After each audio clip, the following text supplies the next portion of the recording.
वसईतील भोंदू बाबा ऋषिकेश वैद्य सध्या फरार झालेला आहे। पुणे पोलीस आणि वसई पोलीस दोघं मिळून त्याला शोधतात। पुणे पोलिसांची टीम आज दुपारनंतर वसईमध्ये आली आणि त्यांनी वसई पोलिसांची भेट घेतली, परंतु बाबा काय अजून भोंदू बाबा जो आहे अजून काय हाती लागलेला नाही, तो कुठे गेलेला आहे। जवळपास त्याने वसई विरार क्रॉस केल्याचं बोललं जाते। तर दुसरीकडे हा बाबा सापडत नसला तरी 5-8 वर्षापूर्वी या बाबाबद्दल वसई विरारकरातल्या काही लोकांनी भाकीत केलं होतं। वसईच्या नालासोपारा परिसरात राहणारे भूपेश पाटील यांनी 2018 मध्ये फेसबुकवर एक पोस्ट टाकली होती की हा भोंदू बाबा आहे आणि याची लवकरच जेलमध्ये रवानगी होणार आहे, याचं बिंग फुटणार आहे, अशी 2018 साली पोस्ट टाकली होती। म्हणजे तेव्हापासूनच हा बाबा जो आहे चर्चेमध्ये होता। परंतु त्यावेळेला होतं की काही लोक ज्या महिला आहेत त्या पुढे तक्रार देण्यासाठी घाबरत होत्या, धजावत होत्या, त्यामुळे या बाबाचं हे जे आहे की फोफावत चाललं होतं। परंतु जर 2018ला जर काही महिला समोर आल्या असत्या, त्यांनी तक्रार दिली असती, तर अनेक महिलांचं शोषण हे होणं थांबलेलं असतं। ह्या जर पोस्ट बघितल्या तुम्ही बाजूला दिसताय, त्या 2018च्या पोस्ट आहेत। यावर कविता देखील या लोकांनी केली होती की भोंदू बाबा भागलास का, अशा प्रकारच्या कविता केल्या होत्या। याला लवकरच अटक होणार, म्हणजे त्यावेळी याची काळी कृत्य आणि ही लोकांना माहीत होती, परंतु लोकांनी त्याच्याकडे दुर्लक्ष केलं। या विरोधात पोलिसांना देखील माहिती होतं 2018ला, परंतु पोलिसांकडे देखील ठोस अशी तक्रार नव्हती, त्यामुळे पोलीस देखील काही करू शकत नव्हते। त्यामुळे आता हा भोंदू बाबावर गुन्हा दाखल होऊन 3 दिवस होत आले। जवळपास 25 तारखेला हा गुन्हा दाखल झालेला, आज 27 तारीख आहे। 3 दिवसापासून जर पोलीस याला पकडू शकत नसतील तर पोलीसच याला कुठेतरी पाठीशी घालतात की काय, हा सवाल आता उपस्थित झालेला आहे। त्यातच काही कथाकथित राजकारण्यांबरोबर याचे फोटो असल्यामुळे तो संशयाची धूर कुठेतरी आहे। तर दुसरीकडे जी सूत्रांकडून माहिती मिळालेली आहे की पालघर जिल्ह्यातील एक असा लोकप्रतिनिधी आहे, त्याने पोलिसांवर दबाव आणला आणि याला अटक करू नका असं काल सांगितलं होतं। त्यामुळे पोलिसांचे हात देखील कुठेतरी दगडाखाली आहेत। ह्या लोकप्रतिनिधीचं नाव घेणं कुठेतरी चुकीचं ठरेल, परंतु त्या लोकप्रतिनिधींनी पालघर जिल्ह्यातला याने फोन केला, त्यामुळे पोलिसही कुठेतरी घाबरले आणि पोलिसांनी त्याला पकडण्यासाठी मागे पुढे झाले।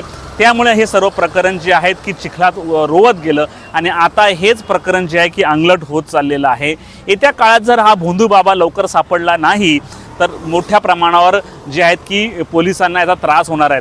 तर दुसरीकडे पोलिसांनी देखील आवाहन केलेलं, अनेक राजकीय पक्षांनी आवाहन केलेलं आहे की तुमच्याकडे जर अशा काही पीडित महिला असतील, अशा कोण असतील, तुम्ही स्वतःहून समोर या आणि या भोंदू बाबा विरोधात तक्रार द्या। आम्ही तुमचं नाव गुपित ठेवू, तुमचं नाव देखील येणार नाही, तुमचा चेहरा येणार नाही, परंतु या भोंदू बाबाचा जो आहे की काळाक्रूर चेहरा हा पोलिसांना आणायचा आहे।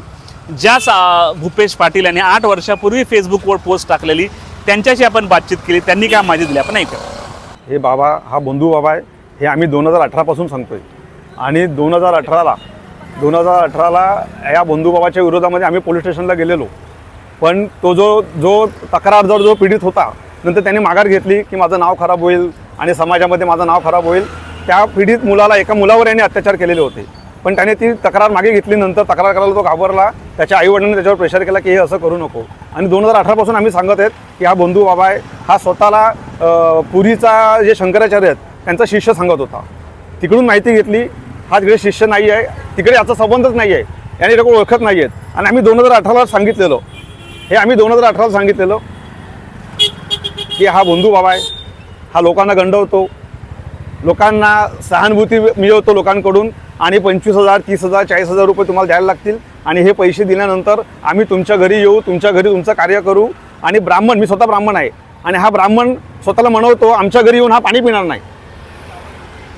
हा इतक्या खालच्या लेवलला उतरलेला माणूस आहे आणि याला आम्ही 2018लाच मी सांगितलेलं की हा जेलमध्ये जाणार आहे। ही फेसबुकवरती पोस्ट टाकलेली आहे, मी 2018ला।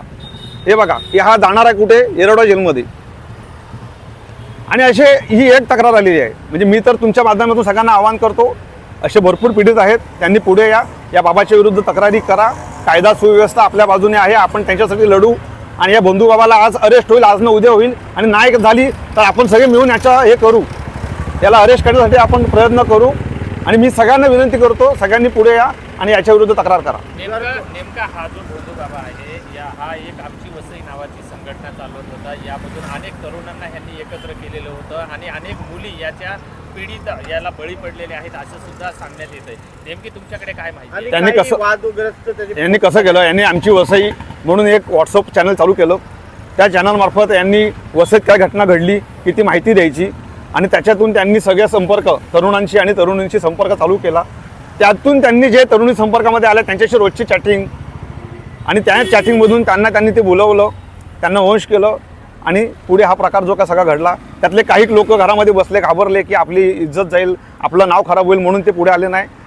आज शेवटी या तरुणीने, ही तरुणी पण आमच्या संपर्कामध्ये आलेली 2 महिन्यापूर्वी, पण त्यांची हिंमत होत नव्हती की शेवटी कसं असते समाजामध्ये आपली एक इज्जत असते आणि त्या इज्जतीला त्या मुली घाबरतात म्हणून त्या पुढे येत नाहीत.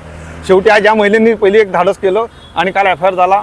मी सगळ्यांना आवाहन करतो, आणखीन खूप लोक अशी पीडित आहेत, माझ्याकडे काही लोकांची नावं आहेत, मी त्यांना विनंती करणार आहे वैयक्तिक आणि बाकी तुमच्या माध्यमातून बाकी सगळ्यांना सांगतो, या आणि बिंदास करा.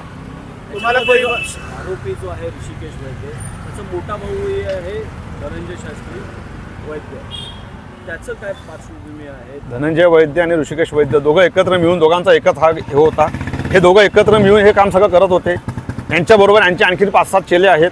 त्या सगळ्या चेले मंडळींना एकत्र घेतलं जाते आणि हे जे यांचं चालू आहे कारस्थान, हे असं गेले 7-10 वर्षाचे वसईमध्ये चालू आहे आणि याच्यामध्ये यांनी आमच्या वसईचं नाव खराब करायला लावलेलं आहे. पोलीस आणि मुख्यमंत्रीला काय आव्हान आहे तुमचं? नाही, मी विनंती करतो की लवकरात लवकर यांना पकडा आणि कायदेशीर कठीण कारवाई, यांच्यावर जी कडक कारवाई होईल ती यांच्यावर करा.